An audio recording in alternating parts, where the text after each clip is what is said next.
Mark, let's bring you back then. And of course, the tragedy in Texas, where you live over the last few days, has been with respect to the flooding and the deaths that resulted. Indeed, it's about 220 miles northwest of where I live. And this is from the U.S. Drought Monitor, a legitimate source of information here. Kerr County, Texas, interestingly enough, experienced a dry spell or drought before the flash flooding that took place on Independence Day, the 4th of July, in the early morning hours. According to the U.S. Drought Monitor, and I emphasize this, Kerr County was experiencing severe to exceptional drought conditions before the downpours began. Drought conditions in Kerr County have persisted since the start of 2025. This dry spell likely contributed to the severity of the floods, as the compacted soil, which can turn to clay and kind of act like a retaining bowl from the drought, reduced the ground's ability to absorb rainfall. And as we've heard, and our hearts and prayers go out, of course, 120 plus dead in a 6 county area total and 170 plus missing. Those aren't necessarily the latest numbers, but they're reasonably close. Now, this is a U.S. Drought Monitor map, and you'll see that along with the Texas-New Mexico border, a little further east in Texas, and then where I put the arrow, Kerr County, Texas, is here. Those were 3 of the main major drought areas as of July 1st. That deep red color. So it really was very dry there, and that's definitely a contributing factor. You can also have situations where the ground is so saturated, there's nowhere to go but up. See, so it can get you both ways. Now, moving on from there, there's a number of other points of interest. This shows some B-roll of a major bridge there through Kerr County. This is from a Fox News affiliate, probably out of San Antonio. And it gives you some idea of the severity of the flood. That's for sure. Houses swept away, such as that one, butting up against highway right-of-ways and things like that.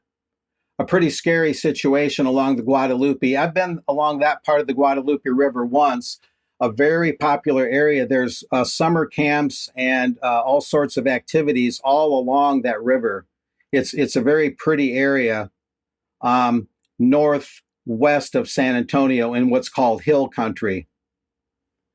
So we got to look at that. Now, this is an Associated Press item getting into the controversy that exists on social media, not taking sides here, just reporting the phenomenon. Associated Press, fact focus, no, weather modification did not cause the deadly flash floods in Texas. Got to make sure I honor that comma there when I read it. The claim by some is a July 2nd cloud seeding operation by Rainmaker Technology Corporation, which does exist, and they did conduct an operation. The claim is that they somehow caused the floods in Texas Hill Country on that weekend. The facts, as Associated Press sees it, is it's not possible that cloud seeding generated the floods, as the process can only produce limited rain using clouds that already exist. I think that's generally thought to be true. Forecasts predicted for that weekend, forecasting rain, were prior to July 2nd in what's generally known as a flood-prone area. And a friend of mine, Ron Avery, who lives to the east over in Seguin, he used to live along the Guadalupe River. He said most of it, at least, is indeed a flood-prone area. He even built a house there, and he had to put the house kind of on stilts, he was telling me. But anyway, just as a point of fact about Rainmaker as a company, this is almost a separate story. This is their website. Their slogan is "Making Earth Habitable." And when you read their stuff, they kind of take a more climate change is real, green sustainability kind of philosophy, whereas other cloud seeding companies I've looked at, like the South Texas Weather Modification Association, they tend to take a more non-political or apolitical stance. Whereas Rainmaker, again, is more of that green philosophy. But here's Augustus Dorico. And for the record, he's the Rainmaker Technology Corporation founder and CEO. And for the record, he was a Peter Thiel Fellow in 2024. He received a $100,000 Thiel Foundation grant. And this picture is taken from a YouTube interview of him over 2 hours long by Sean Ryan, a noted commentator who identifies himself as an ex-Navy SEAL and ex-CIA contractor. So Augustus Dorico, I watched part of it. He explains a lot of things pretty clearly. He says they actually work more on making it snow than they do on making it rain, and they emphasize using drones to do so.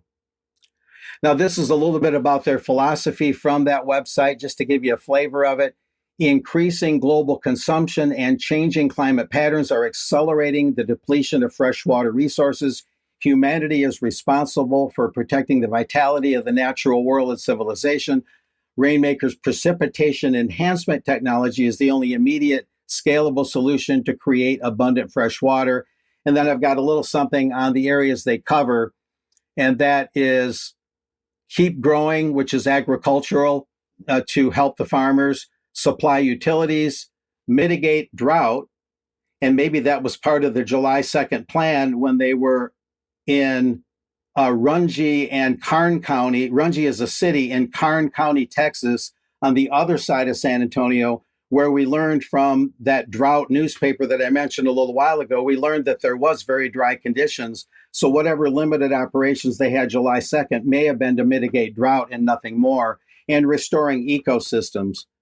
So that's the essential stuff for today on this, just to get the full gamut of what's being discussed and what the controversies are. But overall, that pretty much wraps it up for now, guys. Thanks, Mark. Do you have any thoughts on the controversy itself? Well, a couple of points jumped out at me. Of course, one is that there was forecast for major storms beforehand, so and prior to the cloud seeding on July 2nd. So that would lend one to believe that, yes, there was a monsoon on the way. And so that would sort of cancel out the theory that the Rainmaker caused the major monsoon and 15 inches of rain in a very short space of time. The other thing is they do cloud seeding in these areas. This specific area as well has had cloud seeding done to it for many, many years. Mm-hmm. So why haven't there been a massive flood, for instance, like this one we've seen this week? Or is just we're looking at a situation where it is feast or famine when it comes to the weather in some of these drought-prone areas, and flash flooding is just a reality. Certainly, I found that to be the case in other parts of the United States. Texas is particularly bad in that respect. Yes.